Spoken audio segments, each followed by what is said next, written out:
A guerra é um assunto muito sério para ser confiado aos militares. Georges Clemenceau, primeiro-ministro francês. Fogo!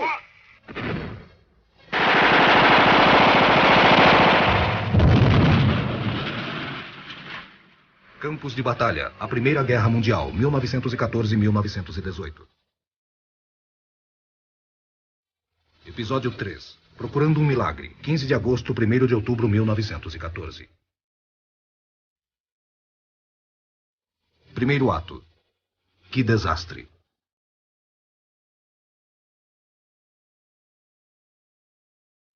Quando os poderes militares europeus juntaram suas forças para a guerra em agosto de 1914, o Estado-Maior alemão percebeu que o tempo estava contra eles.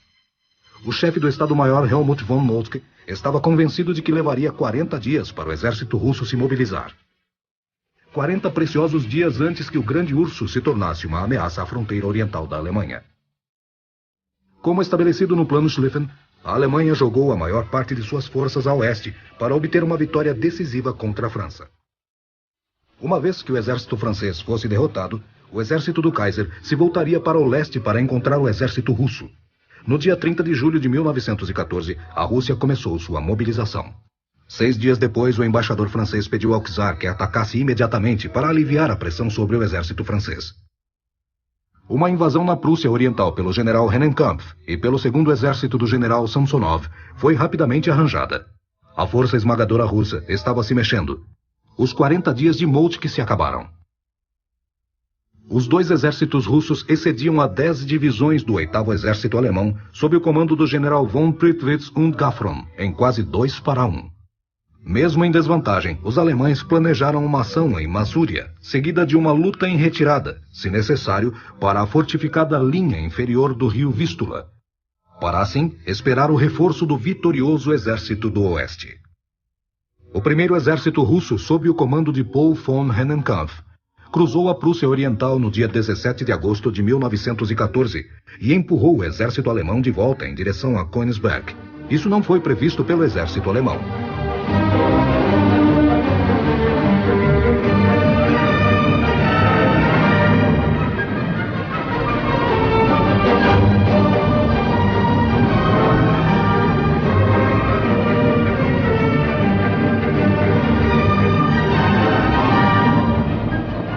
O comandante do 8º Exército, general Max von Prittwitz, um dos favoritos da corte, não tinha experiência de combate e entrou em pânico.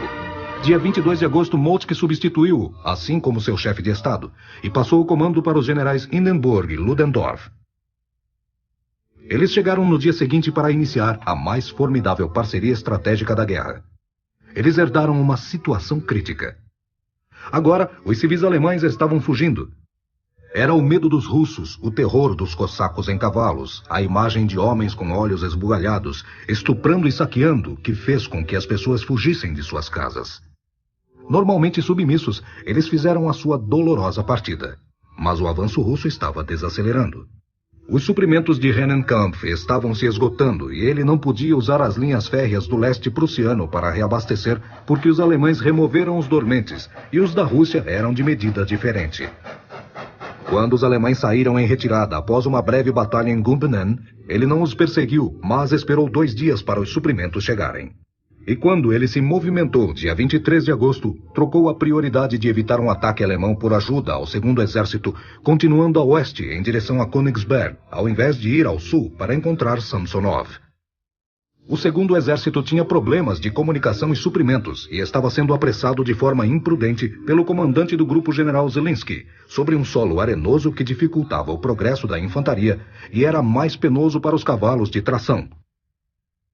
Os russos usaram muitos rádios, enviando mensagens em textos completos ou em códigos facilmente decifráveis. No dia 23 de agosto, a inteligência alemã interceptou 2 mensagens de texto. Elas mostravam que o primeiro exército não iria se encontrar com o segundo. As mensagens foram um presente tão inesperado que alguns oficiais da inteligência alemã acharam que fosse uma armadilha. Hindenburg reverteu a ordem de retirada e adotou um novo plano de ação. Deixando 2 divisões para enfrentar Rennenkampf, o 8º Exército foi um trem e lançou as 8 divisões contra Samsonov perto de Tannenberg. No dia 25 de agosto, o general Hermann von Francois recebeu ordens para atacar as tropas de Samsonov no sul. Mas enquanto esperava pela chegada da sua artilharia, o corajoso Francois hesitou. No dia 28 de agosto, o segundo exército de Samsonov atacou e atravessou a linha alemã, abrindo espaço e se aproximando do rio Vístula. Mas neste puseram ao general Mackensen e Francois. Samsonov continuou indo a noroeste para Königsberg. Com o centro de suas tropas rapidamente avançando em direção ao objetivo, suas alas direita e esquerda ainda estavam paradas. Hindenburg viu a sua chance e ordenou que seu exército atacasse. Dia 29 de agosto, a infantaria liderada por Francois chegou a Wilhelmsberg, dentro da Prússia, cruzando a fronteira russa. Lá encontraram a 17ª Corporação de Mackensen. O contato entre os dois exércitos sinalizava que Samsonov estava cercado. Entre 27 e 31 de agosto, o exército de Samsonov foi encurralado e aniquilado. 18.000 homens foram mortos e 92.000 capturados em 4 dias. A invasão russa estava oscilando à beira da aniquilação. Samsonov estava completamente perturbado. No dia 29 de agosto, o azarado Samsonov, com medo de encarar o czar, se matou em uma remota floresta prussiana. Hindenburg não se virou para Rennenkampf e na Batalha dos Lagos Masurianos, de 7 a 17 de setembro, o expulsou da Prússia Oriental. O exército russo não desintegrou, mas 45.000 foram capturados. E o 10º exército do general Pflug, posicionado à sua esquerda, também teve que se retirar. No final de setembro, os russos estavam de volta ao rio Niemen, com uma baixa de mais de 250.000 mortos, feridos ou capturados. O sacrifício fez com que a França sobrevivesse. 5 divisões alemãs se apressaram do oeste em resposta aos incessantes pedidos de Prittwitz, e voltaram somente depois que Tannenberg mostrou que eles não eram necessários. Eles regressaram para o oeste imediatamente, mas chegaram tarde demais para a Batalha do Marne. Coronel Dupont, cabeça da inteligência francesa, mais tarde falou dos russos. O fiasco deles foi um dos elementos da vitória. Segundo ato. Um milagre no Marne.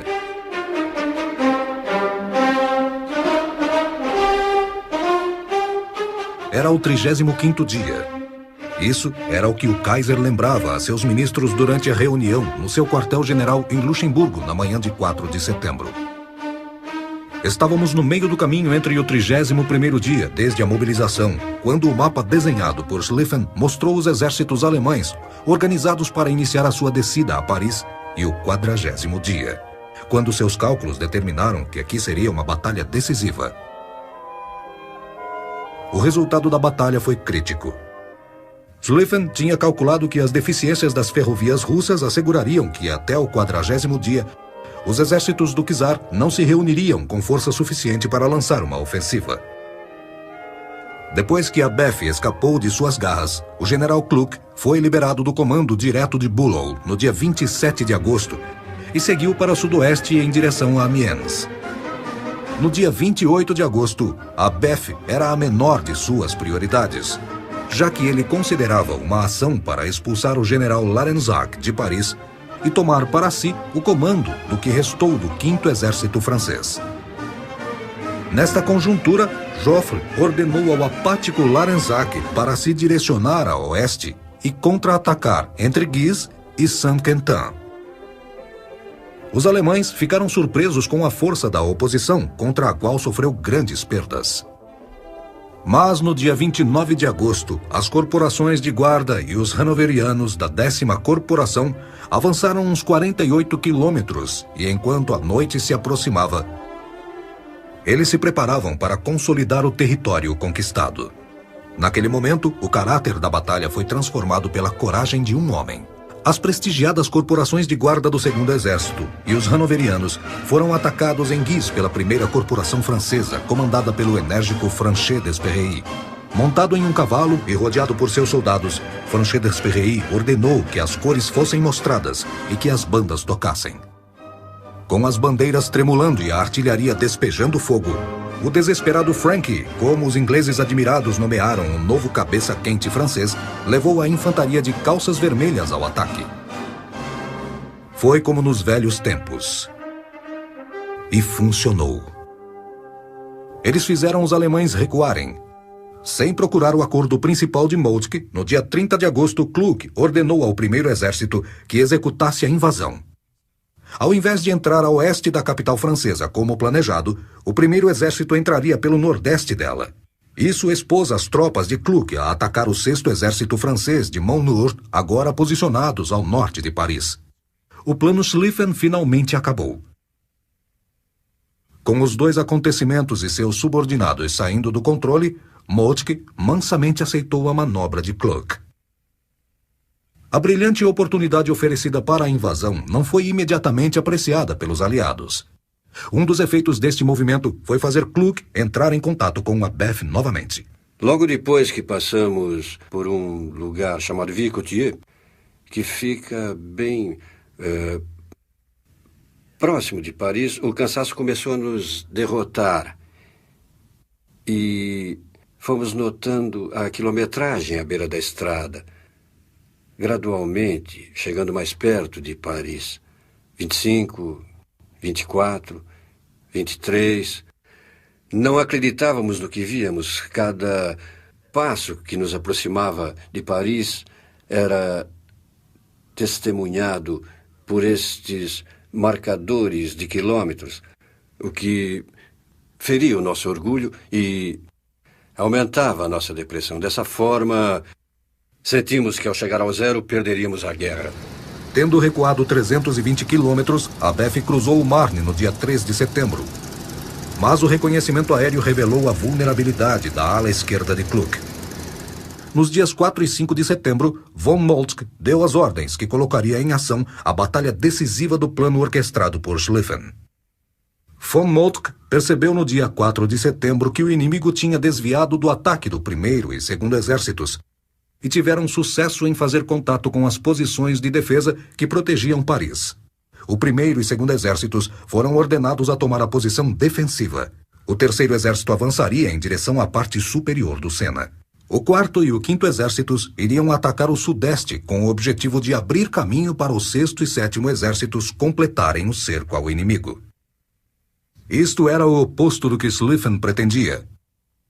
Joffre logo viu isso. Eu vi na tarde que ele decidiu ir à batalha do Marne. Eu nunca vi ninguém com tanto peso nos ombros. Mas ninguém o ajudou. Apenas esperaram. Os que eram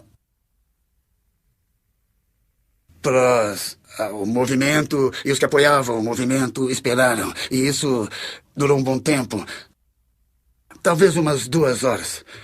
Então ele se levantou. E a decisão foi tomada. Por 15 dias, os alemães avançam em direção a Paris. No dia 4 de setembro, eles estavam a menos de 32 quilômetros da cidade. A esperança diminuía e o tempo se esgotava. No quartel-general francês, no dia 4 de setembro, Joffre lançou a Instrução Geral número 6, que antecipava exatamente o reconhecimento do apuro de Moltke e propunha meios de explorá-lo. De acordo com a instrução, o 6º exército no extremo mais afastado atravessaria o rio Courcq, um afluente do Marne, e avançaria em volta das tropas alemãs, enquanto a BEF com o 5º exército e com o 9º exército de Foch lutariam para avançar ao norte. A data da ordem foi o dia 6 de setembro. Os alemães, e não o exército francês, seriam alvo de um cerco. O que ficava no caminho da concepção da ordem e da conclusão da manobra eram as barreiras de água, os afluentes do Marne, que definiriam a batalha iminente. Aqueles canais definiriam a linha de ação e esta linha favorecia os alemães junto com o pensamento rápido do comandante no local em um momento crítico. Este homem era o general von Gronow, um oficial de artilharia comandando as corporações da 4ª Reserva. Na manhã de 5 de setembro, enquanto o 6º Exército de Manoury caminhava para uma posição de ataque para o dia seguinte, von Gronow recebeu um comunicado muito perturbador de seus vigias da cavalaria. As patrulhas montadas localizaram as francesas avançando ao redor do fronte. Enquanto as corporações da 4ª Reserva se alinhavam à direita e atrás do 1º Exército de Kluge, significava que o inimigo estava manobrando para atacar o 1º Exército pelo flanco e acabar com ele.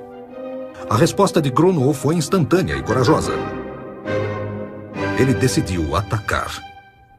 Quando a guarda de Manoury avançou um passo em direção a Urk na manhã de 5 de setembro, ela foi recebida por tiros dos alemães que ocupavam o terreno que supostamente estava vazio.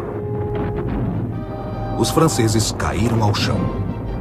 Quando a noite caiu, von Gronow sabiamente julgou que havia conquistado o tempo necessário para salvar o primeiro exército de um ataque surpresa e desmembramento das suas tropas.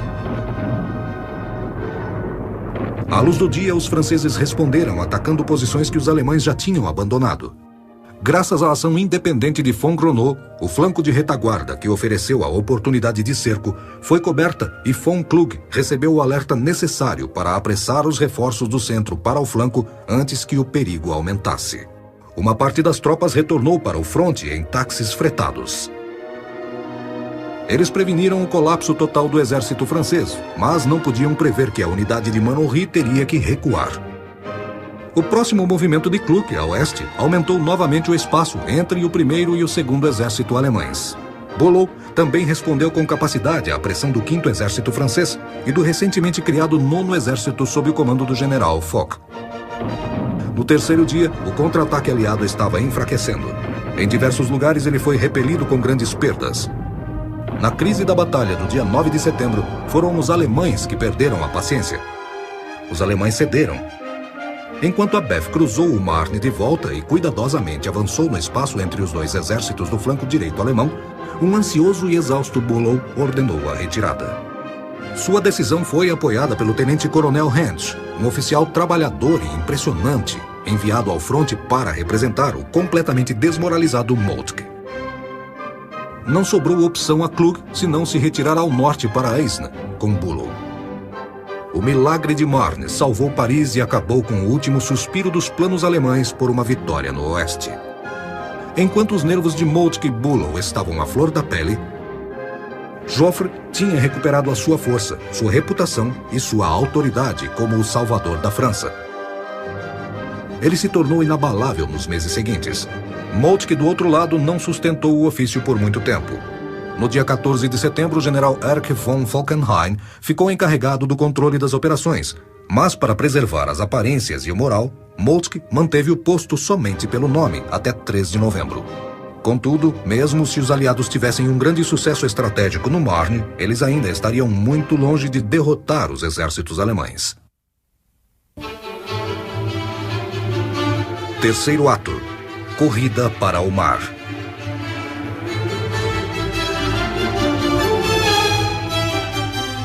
Mesmo com o revés no Marne, o flanco direito alemão voltou a ter posições fortes, especialmente na serra de Chemin-des-Dames, a uns 6 quilômetros ao norte do rio Aisne, entre Caen e Soissons.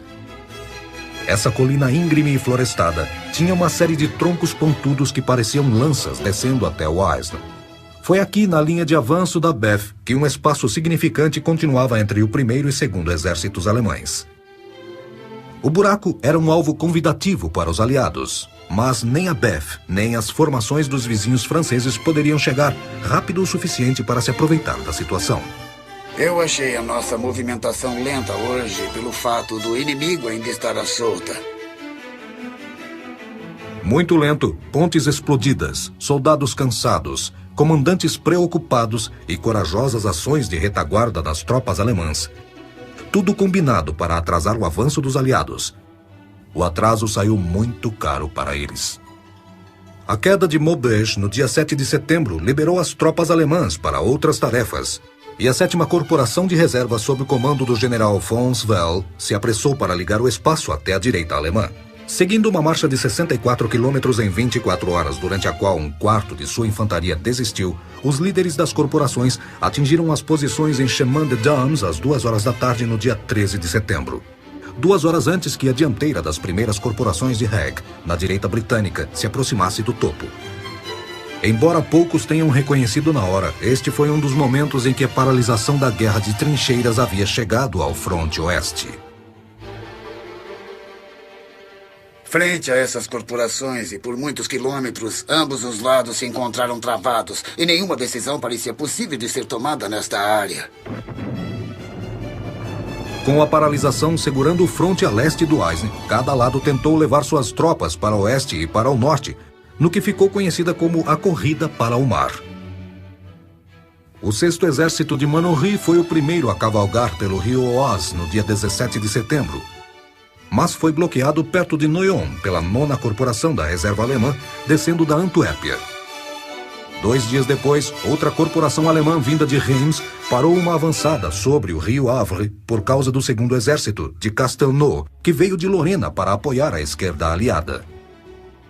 Joffre formou um novo 10º Exército sob o comando do general de Mauduit, que tentou passar por fora da ala direita alemã para o norte, mas acabou lutando no começo de outubro para segurar a cidade de Arras contra a força de 3 corporações alemãs. No final de setembro, os franceses revidaram com repetidos ataques a Verdun, embora o 5º Exército Alemão sob o comando do príncipe William tenha ganhado território na floresta da Argonne, e uma patrulha problemática alemã foi estabelecida na margem oeste do rio Meuse, em Saint-Mihiel, a forma em que o fronte ocidental sustentaria até 1918 estava sendo moldada rapidamente. Preocupado em ficar emaranhado na paralisação do Aisne, Sir John French pediu a Joffre que permitisse que a BEF se separasse e assumisse a formação original na esquerda aliada.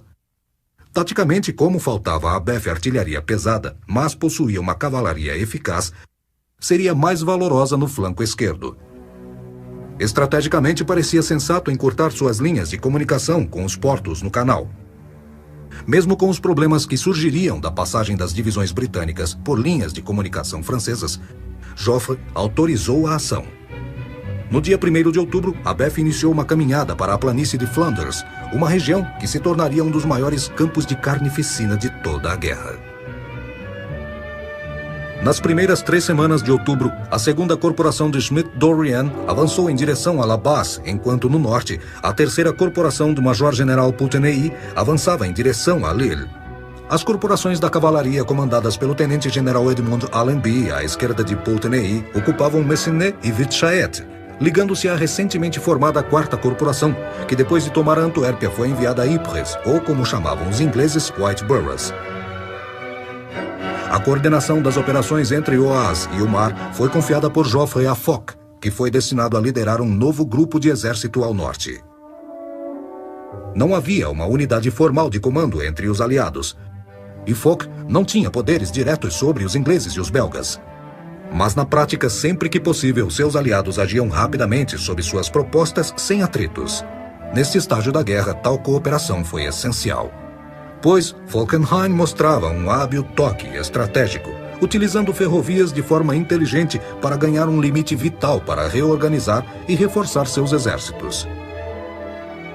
Com os alemães apertando o passo, os aliados corriam um grande risco de ficarem cercados no final de outubro e começo de novembro. O 6º Exército Alemão, que tinha se movimentado pelo fronte de Lorena, se esforçava para expulsar os aliados de suas posições entre La Basse e Menin. O 4º Exército reconstituído, comandado pelo Duque Albrecht von Württemberg, se aproximava de Ypres. A próxima formação incluía 4 novas corporações de reserva, com uma grande proporção de jovens voluntários altamente motivados de universidades e escolas técnicas, que, mesmo treinados apressadamente, ofereceram a Falkenhayn uma vantagem decisiva em potencial, conforme ele procurava mandar os aliados para a esquerda e descer pela costa do canal. 4º ato. Massacre dos Inocentes.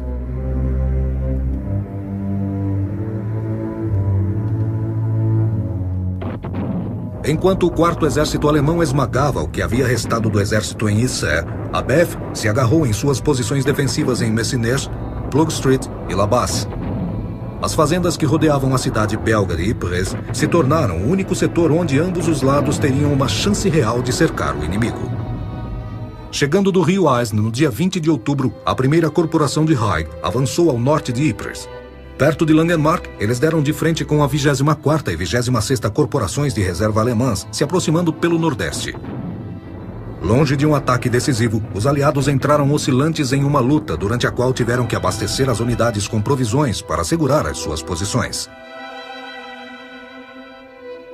Do lado alemão, o patriotismo dos jovens voluntários, os estudantes burgueses alemães que estavam no fronte, não conseguiam esconder sua inexperiência. Eles caíram aos milhares em Langemarck. Avançando em densas linhas de ataque, eles foram dizimados pelas metralhadoras dos atiradores ingleses. 25 mil soldados estudantes encontraram um lar para a eternidade numa cova coletiva em Langemarck.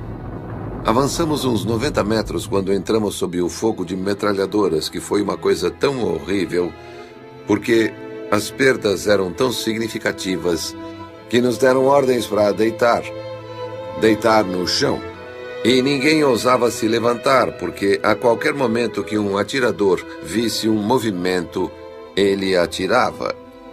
Então a artilharia britânica fuzilava e mirava na cabeça, nos braços, e as pernas voavam. Elas eram cortadas em pedaços. Lembrado pelos alemães como Kiddenmord von Ypern, massacre dos inocentes em Ypres, o sacrifício ganhou mais tarde um lugar especial na mitologia nazista.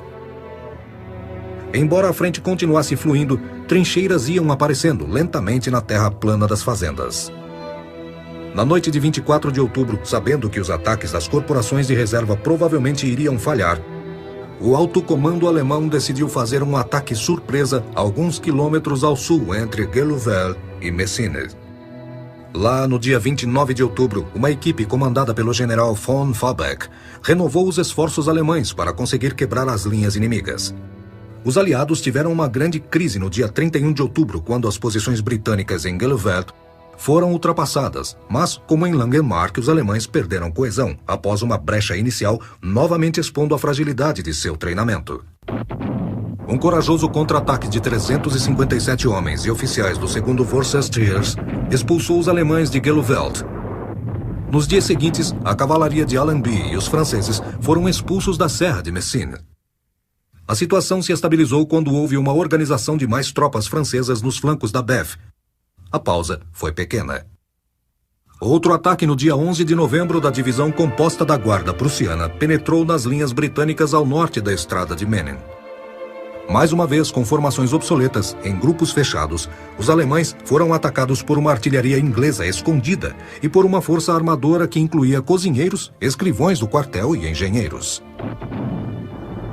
Sem saber que esta representava a última linha de resistência britânica, a guarda prussiana vacilou e foi expulsa da floresta de Num por um vigoroso contra-ataque feito pela 2ª Infantaria de Oxfordshire e Buckinghamshire. Os aliados sobreviveram à última crise de 1914. Em uma semana ou mais, a neve preencheu os campos de batalha e os grandiosos planos dos homens de guerra viraram ruínas. A transferência de 4 cavalarias alemãs e 8 divisões de infantaria para o fronte oriental, no começo de dezembro, realçou o conhecimento de Falkenhayn sobre o fato, assim como o de seus oficiais nas trincheiras. A guerra ficou travada, com cercos gigantescos em ambos os lados. O fronte inteiro é uma trincheira fortificada sem fim. Nenhum dos lados tem a força para fazer dar uma investida decisiva. Mesmo ganhando um valoroso território na Bélgica e no norte da França, os alemães agora enfrentavam o seu maior pesadelo. Uma prolongada guerra de 2 frentes. O terrível cenário que eles procuravam evitar. Todos estão se preparando para uma campanha de inverno, até onde eu sei. Não há possibilidade de um fim tão cedo.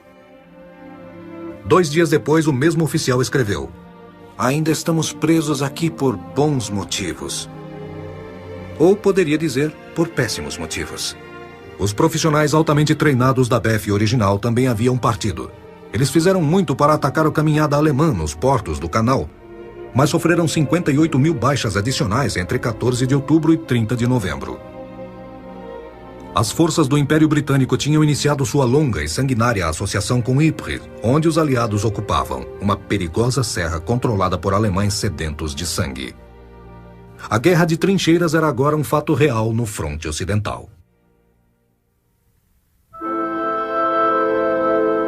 Quinto ato. Fracasso austríaco.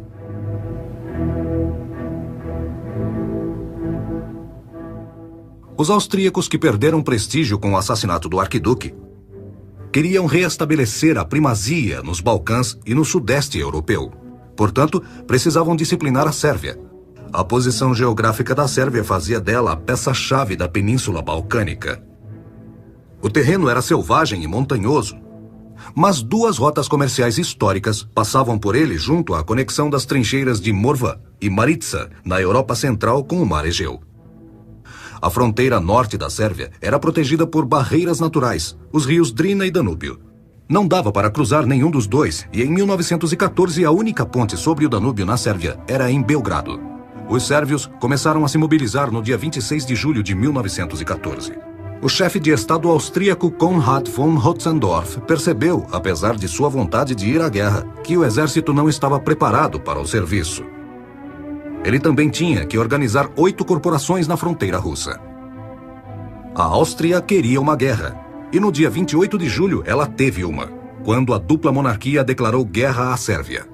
Um dia depois, navios de guerra austríacos no Danúbio cercaram Belgrado quando os seus 2º, 4º e 6º exércitos, comandados pelo general Oskar Potiorek, preparavam-se para atravessar os rios Sava e Drina. Os sérvios, com 450 mil homens apoiados por montenegrinos parcialmente treinados, todos sob o comando do marechal Rodmir Putnik, resolveram vender as suas vidas.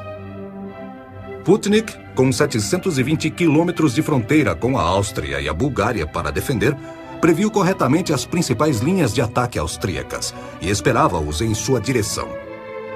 No dia 12 de agosto, os austríacos invadiram a Sérvia, acreditando que o exército multinacional de Habsburgo iria esmagar os sérvios de forma rápida e punitiva.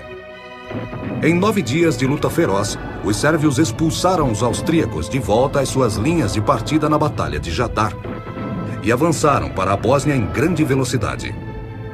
Os austríacos fugiram desordenadamente. No dia 7 de setembro, Potiorek tentou de novo, forçando os sérvios, que estavam muito espalhados, a saírem da Bósnia.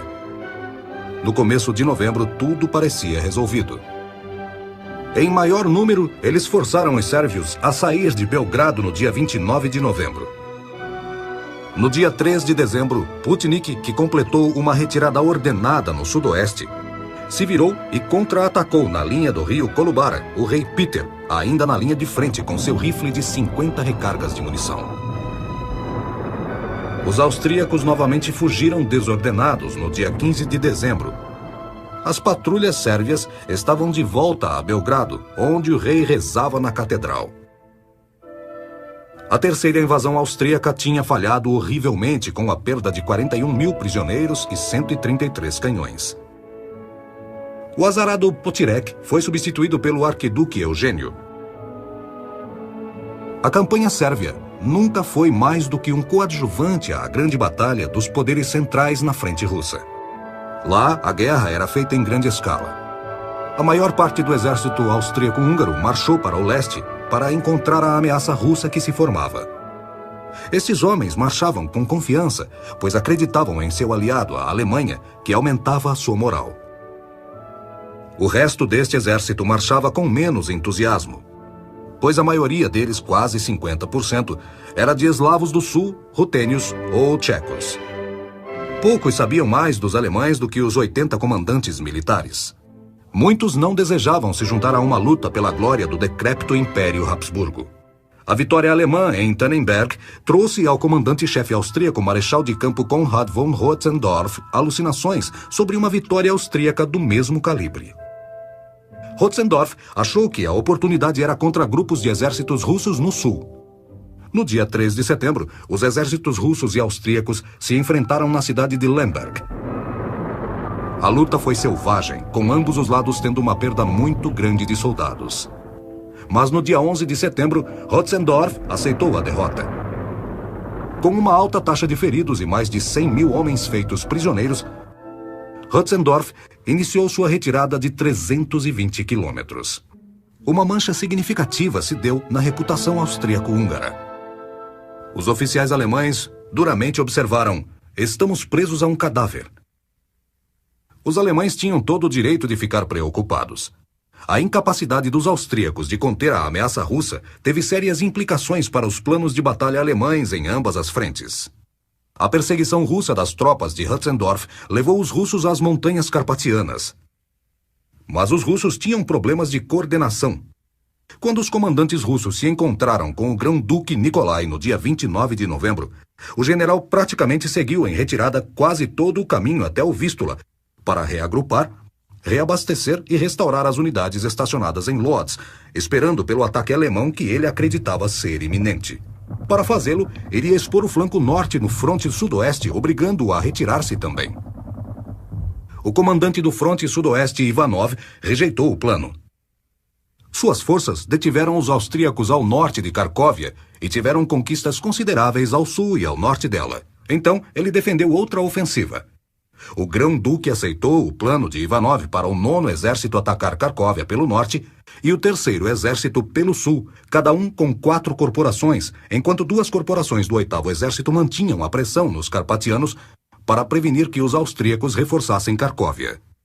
Os 4 francos exércitos de Conrad, entre o Vístula e os carpatianos, foram superados em número em quase 2-1. E com Brusilov quase entrando na Hungria, o coração da dupla monarquia estava totalmente ameaçado. Então, Conrad enviou parte do 4º Exército comandado pelo arquiduque Joseph Ferdinand a uma divisão alemã com força total ao sul de Cracóvia, em direção ao flanco esquerdo do 3º Exército, iniciando a Batalha de Limanova-Lapanov. As 4 infantarias e 3 cavalarias do general Rod avançaram entre 3 e 6 de dezembro, forçando Radko Dmitriev a parar e procurar a ajuda de Brusilov. Brusilov enviou então a 8ª e 24ª corporações no flanco direito de Rhodes, e a batalha entrou em sua segunda fase no dia 8 de dezembro, com os russos tentando flanquear Rhodes pelo leste. Eles não tiveram sucesso, e a remoção de 2 corporações de Brusilov, que deixou apenas uma para enfrentar todo o 3º Exército austríaco. No dia 15 de dezembro, os russos tiveram que se retirar para uma linha menor junto ao rio Dunajec. Algumas divisões russas sofreram perdas de 70%, e os austríaco-húngaros tiveram mais sucessos que fracassos. A Áustria ficou firme, mas nunca mais seria tão bem. No dia 29 de setembro, enquanto os austríacos lutavam em Lemberg, os alemães fizeram uma corrida para Varsóvia, o centro de operações do exército russo. No dia 9 de outubro, uma mensagem de rádio russa interceptada relatou que 7 corporações russas estavam na região de Varsóvia para armar uma armadilha para as 2 corporações alemãs que avançavam. No dia 10 de outubro, uma cópia do plano russo encontrada em um oficial morto mostrou a Ludendorff que não só a ala esquerda do 9º Exército estava ameaçada pela região de Varsóvia, mas a sua direita também estava exposta pelo 4º e 9º Exércitos russos em cabeças de ponte do lado oeste do Vístula. No dia 11 de outubro, Ludendorff ordenou que Mackensen preparasse a retirada. Com a primeira batalha de Ypres iminente, Falkenhayn só podia poupar uma corporação do oeste para proteger a Prússia Oriental. Os russos estavam agora muito bem posicionados para pressionar von Mackensen.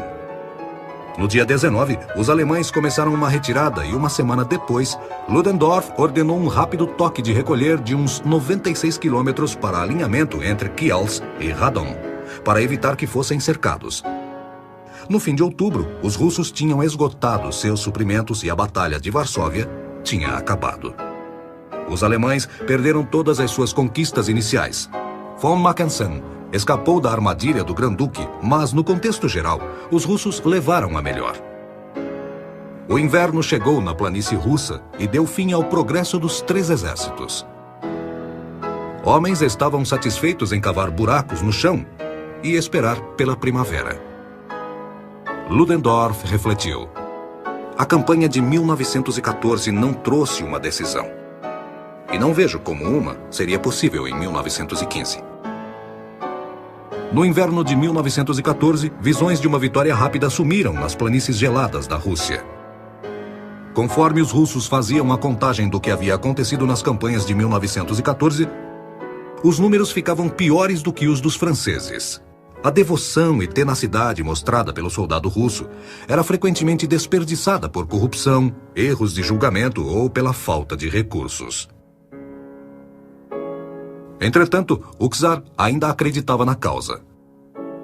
Meu querido exército já demonstrou tantas provas de valor que a vitória não nos escapará. Devemos ditar a paz, e estou determinado a continuar a guerra até que os poderes centrais estejam destruídos. Nenhum congresso vai mediar em cima de mim. O inabalável czar colocou seu destino menos nas mãos do exército e mais nas mãos dos diplomatas.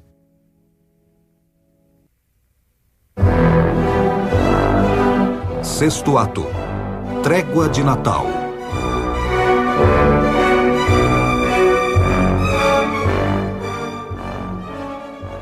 Com a chegada do inverno, a paralisação foi total. Linhas de trincheiras contínuas agora se estendiam na costa belga até a fronteira suíça. Os alemães ainda não tinham construído o formidável sistema de defesa que, na maior parte da guerra, ditaria sua estratégia geral no oeste.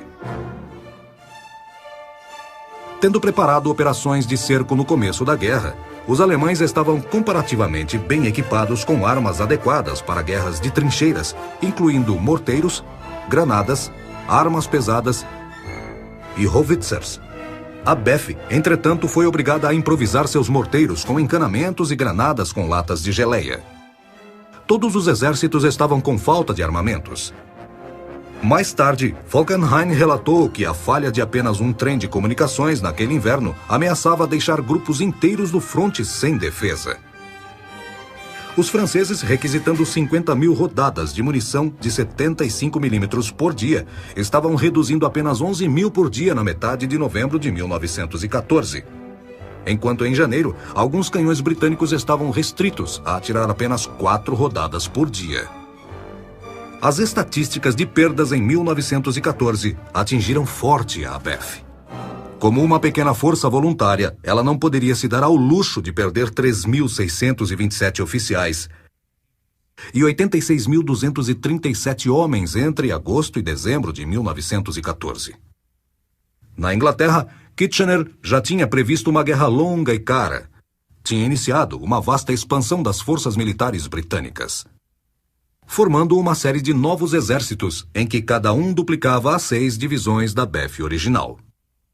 Mais de 1.186.000 voluntários se alistaram nos primeiros 5 meses, mas levaria tempo para eles serem treinados. Enquanto isso, soldados ingleses lutavam para assegurar a linha no fronte. Os padrões de mosquetaria já haviam declinado e o moral tinha caído conforme os alemães conquistavam em pequenas operações em Givenchy, em dezembro. O Natal de 1914 foi marcado por uma trégua espontânea e não oficial em Flanders, onde soldados alemães e ingleses confraternizaram na terra de ninguém, tirando fotos, trocando lembranças e até jogando futebol. Na véspera de Natal, os soldados no campo concordaram em não atirar uns nos outros. Naquela noite, em um fronte, onde 5 dias antes houve luta selvagem, as armas silenciaram. Na manhã seguinte, soldados alemães atravessaram as linhas alemãs e os soldados ingleses saíram para encontrá-los. Até onde podíamos ver era tudo cinza e caqui. Estavam todos fumando e conversando, dando as mãos, trocando nomes e endereços para escreverem uns aos outros após a guerra. Os soldados apareceram com souvenirs, capes e distintivos. Os ingleses deram pudim de ameixa aos alemães. Os alemães convidaram o inimigo às suas trincheiras e cantaram canções de Natal.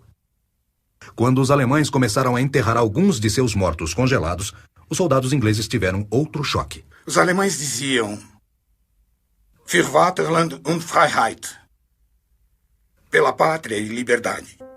E eu disse a um alemão: com licença, como vocês podem estar lutando pela liberdade? Vocês começaram a guerra e nós estamos lutando pela liberdade. E ele disse: com licença, meu camarada inglês, mas nós estamos lutando pela liberdade de nosso país. E eu disse: então que Deus decida quem está certo e confie em Deus. Mas eu digo que Deus está ao nosso lado. E ele me disse: bem, meu caro camarada inglês, não vamos discutir justo no dia de Natal. No dia depois do Natal, homens da infantaria de ambos os lados gritavam, alertando ao seu oposto antes de abrir fogo. Atitudes mais duras, conforme a guerra ficava mais sangrenta e impessoal, asseguravam que tais incidentes desta escala não se repetiriam. Mas entendimentos de viva e deixe viver, aceitos por ambas as partes, prevaleciam em setores silenciosos até o final da guerra. A decisão de Falkenhayn em novembro de 1914 para ficar temporariamente na defensiva no oeste provou ser um grande erro. Uma enfraquecida e agora inexperiente BEF podia não aguentar lutas pesadas durante o inverno. A pausa dada pelos alemães permitiu que os aliados se reorganizassem dando à Inglaterra, em particular, a chance de treinar os novos exércitos de Kitchener e fortalecer a BEF com um contingente adicional de homens. Falkenhayn esperava que, uma vez que os russos fossem expulsos para o outro lado do Vístula, ele continuaria a ofensiva no oeste. Contudo, uma combinação de fatores o forçou a continuar, com uma operação predominantemente defensiva, quando começava o Ano Novo.